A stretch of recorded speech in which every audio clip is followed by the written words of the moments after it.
Welcome back to Pro Wrestling Throwdown for the week of June 6, 2021. I'm Caleb Black. This is Luke the Big Dog Williams, our in-studio producer, the mighty Max Fury. Unfortunately, our in-ring correspondent, Quicksilver, could not be here as he is at a peacock wrangling convention in Oklahoma. So, grab all those peacocks. Just choke them. It is time for the AEW Double or Nothing pay-per-view post-show review. We laid a point down, one singular point, on this here pay-per-view, which... you missed it last week. Luke ended up picking up 2 points as a trivia video, which I hope we were able to get fixed so we can post it, but that puts Luke at number 7 before he took the overall point. Luke is now in the lead, 8-7-5. Let's get into the pay-per-view since we've done the point recap in no particular order, because I don't remember all the And no, folks, watching this video at home, there is no animosity between us. We're just kind of spaced today. I know how people on the internet are like, look at them, they hate each other. Oh, no. Look how far apart they're sitting. You know what I mean? I'll kiss him square on the mouth. Like, have you ever seen that where it's like, man, they must not just not like each other. No, we like each other, kind of. Yeah. It's more of a love-hate relationship. Yeah, I love him and he hates me. No. That's not true at all. That's true. I hate it. It's not entirely true. It's fucking worse. I'm glad to say that. All right, let's talk AEW. Serena Deeb successfully defends the NWA World Women's title against Riho. Was a good match. Good opener. Was. Riho has improved a tremendous amount in her time away from AEW, which was a breath of fresh air. Also, bringing her back into the fold of things is definitely a good buffer for what we're going to talk about here in a minute. Yes, and Serena Deeb always... Serena Deeb is she's amazing. an 11 out of 10. She should be NWA Women's Champion forever. Or until Rosa wants opening the official show was Adam Page versus Brian Cage in a really good opening match. Yeah, it was really decent. Brian Cage utilized a lot of his power, had some heavy strikes. That springboard moonsault that Adam Page hit was tasty. And first of all, the live crowd was just fucking electric. It's so much better. It was so good. It looked... AEW's had this problem where... and maybe it's only during the pandemic that I really noticed it, where they looked like an indie show. Not so much production-wise, but I can't explain it other than seeing the crowd back in the arena made them feel like big time again. I think that the indie mentality that you're talking about there is like, that's the only thing that we've seen here recently that has a crowd. Yeah. And that feel and that fire that's in those fans that are like, oh my God, let's do this. Yeah. It brought it out. And me sitting at home watching was like, this is amazing. Yeah. The next match up was the Young Bucks against Eddie Kingston and Jon Moxley for the AEW World Tag Team titles. And there were parts of it I really liked. And then there were parts of it that were really overdone, but that's a personal preference thing. Overall, it was a great tag match. The dig on the Shield was fantastic. Yeah. I'll tell you what, Moxley always looks like a badass, but Kingston really got at this match. Well, and they used it as the way to get Moxley off TV because they've announced now that he's out indefinitely due to injury. Well, Renee's going to have the babies. But it's a good way to get him off TV, to keep it hyped, to keep it... The thing is, where do we go with Eddie Kingston from here? Well, I see maybe Eddie Kingston gets a short little face push against Omega. I would be okay with the world title. I mean, I would totally got the heel push against Moxley. I don't like the overkill finish with the 3 super kicks and then the double knee and then the double But again, I think that was for purpose of getting him off TV. Right, but here's the thing: they could have done that way and not super kick him, and instead of going for the pin and having him kick out, pick him back up and super kick him again. I think that then drill him with the knees. That makes sense. We're talking about the Young Bucks here, right? I think that it was an offshoot of taking what happened to Sheamus this past week, with the face and things legitimately, and being like, okay, we can piggyback off that, you know what I mean, without actually piggybacking off that.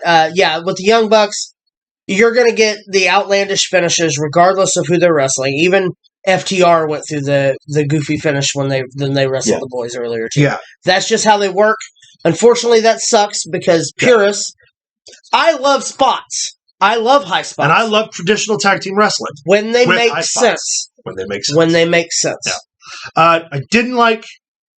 I don't care for Matt Jackson impersonating other. I don't know. There's just something. There's a hokey element to it that kind of takes me out of it. Well, that's because that's the whole. With them being heels, they're trying to reach back and grab what they did with the Bullet Club. Yeah. And over there, it works. In Japan, it works because they still have the soap opera-ish feel to it. It's like, we want to. That's entertaining to them. Yeah. Here, we want pure wrestling. We were promised pure wrestling. We were promised the greatest tag team division and the greatest women's division in professional wrestling, and we've gotten shit since. I agree. You've got the greatest tag teams in the world. And the number one tag...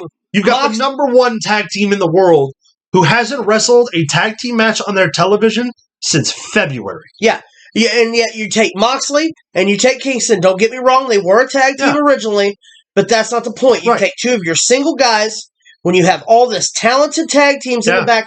You break up SCU, which is the stupidest thing I've ever seen on in my free life. TV, by the way. The only upside to the tag, I mean, you've got Sting and Darby Allin killing it. Yeah, you've got Ethan Page and Scorpio Sky killing it as a tag Sky's team. Not Josh Alexander. No, he's not. But two people put together that are from tag team wrestling. Yes. Like, do me a favor, reach in, Tony, please. We know you're watching. Do something that makes sense. Yep, I agree. Again, overall, good tag match. Had a lot of sizzle. Had a lot of steak. I didn't hate it. There were just things. Execution wise, I didn't care for it. Then we get into Cody Rhodes versus Anthony Ogogo in this very weirdly booked. Cody Rhodes is Captain America. Anthony Ogogo is a legitimate Olympic gold medalist, British boxer. Now, here's the thing. They had the most fundamentally sound wrestling match on the card. Yes. Went over like a fart in church. Yeah. Well, here's the deal. No one gave a shit. Yeah. Well, number one, it's been booked all wrong and all weird. And it was a technically sound wrestling match, but against everything else that was going on this card in this atmosphere, it fell flat because it was a little boring. Here's the deal. You have a wrestler and you have a boxer. Yeah. We don't want to see a technically sound wrestling match. No, I want to see a fight. We want to see the wrestler, the wrestler who is a legitimate wrestle the legitimate boxer and have to fight. Right. Well, and then so Ogogo's been all week long all month long been knocking guys out with that knockout punch to the gut. Right. Hits Cody with it 45 seconds into the match. Cody kicks out. Yeah, it makes no sense. And also, why isn't the boxer using a knockout? I understand they just had Tyson on. I get that. But when they first talked about bringing Ogogo in, they had him at that live event in the UK where he knocked out MJF. Yeah. Why isn't he using a knockout punch? I would. Why doesn't he wind that motherfucker up? Pop. I don't know. Sell it. Match was okay. It was just boring. I mean, I'm not trying to put off that I hated everything on this pay-per-view because that's what it sounded like. No. Pay-per-view was solid. Yeah. But, and I'm like, you guys, by now, if you don't know, I'm very much a wrestling traditionalist. So this match really should have been the most exciting thing for me. It really should have been. And for me, it was like, well, fuck, the tag match was more exciting than that. Of course, it's a tag match. Yeah. All right, moving on to the match of the night, in my opinion. Britt Baker versus Hikaru Shida for the AEW Women's title. Britt Baker did as we all predicted, took the AEW Women's Championship. It's only 2 years too fucking late. Right. Such a great match. The only thing that killed it for me was that Britt Baker's been on this great heel run, and then she's out there hugging Shivani. And Shivani's, oh, yeah, I'm so proud. Fuck off. What they're trying to do. Now, here's the deal. Britt Baker should have been champion, like you said a year ago. Britt Baker is in my opinion, and I'm going to say this in my opinion, the most fun to watch. Yeah. And one of the most talented in the locker room in AEW. Yeah. And it's good to see her finally get her dues. Now, with that said and out of the way, please stop trying to make every top female athlete the next Becky Lynch. Yeah. Stop it. Let it happen organically, because it will for Britt Baker, I feel. She's over with the crowd like gangbusters, but here's the deal. If you shove them down. We like her because she's a heel. Yeah. Well, and now, following up on what we saw last night, or Friday night, I'm sorry, but this weekend is just one long day for me. Right. What we saw Friday night, they're going to turn her face against Nyla Rose. So what was the fucking point? I don't know. Either way, match was great. Britt Baker took the AEW Women's title. Now, for a match that I was super excited about, and again, just fell flat, was Miro and Lance Archer. The promos here, leading up to this match, were very good. They really were. Jake didn't say a whole lot. Lance Archer and Miro talked that shit. They're both big dudes. I expected, again, an old school big man fucking let's fight match, and Lance Archer... You didn't get it. I didn't get it. I didn't get what I wanted. I'm a little disappointed. Matt, the structure was good. Again, yeah, not the worst match on the card, but... No, definitely not the best. Yeah, could have been better. Scorpio Sky and Ethan Page take on Darby Allin and Sting! This was my sleeper match of the night. I think that for what it was... Sting stole the fucking show. Sting went out and proved, beyond the shadow of anyone's doubt, that the man can still go. At 62 years old, put on a better showing than a lot of guys on their roster. The dive from the stage got such a reaction. Yeah. Ethan Page chucking Darby over the fucking ring into the crowd. Right. All in all, great match. I really have no big complaints for me. Finished with the Scorpion Death Drop. I mean, fantastic. Sting looked great. The Casino Battle Royal saw Jungle Boy take the big win over. He and Christian collectively eliminated Private Party and Matt Hardy, which I loved the Christian Cage Matt Hardy tease. Yes. Which they got into again Friday. It looks like we're getting a Christian Cage Matt Hardy. I'm okay with it. Totally okay with it. But also, I want Edge and Jeff Hardy to feud in WWE at the same time. Before you get deep into the match, my favorite thing of the whole night, was Max Caster. Oh, yeah. And his thing where it's like, Christian, you were good once upon a time ago, but it seems you've lost your edge. Yeah. Fantastic line. Very good. Leo Rush was the surprise entrant, which was really awesome. He did sign that exclusive deal with MLW earlier this year. But he's worked out a deal from what I was reading from my sources that with MLW that allowed him to be able to do because the door's open. One shot. Also, spots. Leo Rush went to social media and said that he and Mark Henry had a long talk that night and all the heat squashed. Good. Which is very nice to hear. The world title triple threat match, Omega versus Cassidy versus Pac, was pretty much what you expected it to be. Yes. Cassidy did the shin kicks. Pac kicked him in the balls. Pac and Omega got after it. Cassidy came back into it. It was a match where Kenny Omega beat two guys. For sure. Pac, as a singles competitor, and Omega would have been a phenomenal main event. Or world title match, wasn't the main event. Orange Cassidy still proves to me every time he goes out there that he can go. He can go, but here's my thing. Within the right structure of... The thing is that the pocket stick is getting old. We've seen it for 2 years. Yeah. And you're in a fight. You don't fight with your hands in your... Like, I know it's me just sticking on the gimmick, but the thing is that he's a damn great wrestler. He really is. Like, when he takes it serious and turns it on, he's fucking great. And that's all I want to see. I don't care for I want to see him get after it. But, all in all, solid triple threat match. Omega walks away with the world title. Well, like you said, when you do the Kenny Omega beat two guys, he did. He did. Pac, in my opinion... 2 world-class athletes. Yes. Well, 1 world-class athlete in Orange Cassidy. Easy. He's a world-class athlete. He makes that kind of money. That's fair, yeah. He make more money than I make. The thing with Pac, in my opinion, is you've got one of the best... Yeah. A fucking monster. Athletes. You got one of the best guys on the stick for what he does.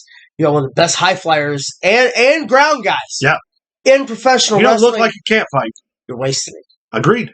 That's all right, because Aleister Black's going to debut in like 90 days, and him and Pac are going to tear house down. He's going to join with Darby Allin and Sting. I don't like the fact that... Oh, my God. Don't even... it would be perfect, wouldn't it? Or the Dark Order? The thing I didn't like the most was that Omega hit Cassidy with all 4 title belts, and he still kicked out. Yeah. Didn't like that. Main event time! Yes. Stadium Stampede 2, the Pinnacle versus the Inner Circle. Before you give your opinion. Yeah. I'm going to say this on record. Yeah. Neither one of us were really high on the idea. If this feud wasn't booked completely backwards, I would have been much more into it. Honestly. But they started with War Games, then they went into the second match, and now they're going to singles matches. So I liked the first one. Yeah, first one was fun. It was fun. And I was like, there's no way. Why would you do a match like that without the fans? Yeah. I stand corrected. The second one, the talent that was in it good. Flowed well. The hokey shit was kept at a minimum. There wasn't no drowning somebody and coming up in different characters like they did. It was really well done. And they finished it in the ring. Yeah. Well, and they finished it with two Sammy Guevara and Sean Spears, yeah. That you wouldn't have thought would be the two guys to finish the match. I like that they kept everybody with their counterparts. Yes. I like that they were isolated segments. I loved the FTR and Proud and Powerful toasting and then shoving the table and getting into it. Conan's spot there. Really, Conan being the DJ in the nightclub. I liked it. I know what the match was going to be. I have to take that part of my personal criticism out of it. I was entertained, and it was a good match. And again, Sean Spears and Sammy Guevara closed it up. Sammy Guevara's a hero. My favorite segment of the whole match, dude, the most visually pleasing for me, was when they go into that room and Sean Spears is sitting in the chair. All those chairs and those lights are above him. Yeah. Was what a great cinematic masterpiece, dude. What a great shot. Fantastic. So, guys, that is our recap of AEW Double or Nothing 2021. Let us know what you think in the comments down below. After you like and subscribe, find us on Facebook at facebook.com/ProWrestlingThrowdown. Follow us on Twitter at ProWrestlingTD. Send us an email at ProWrestlingThrowdown@gmail.com. And stay tuned. We got more coming your way.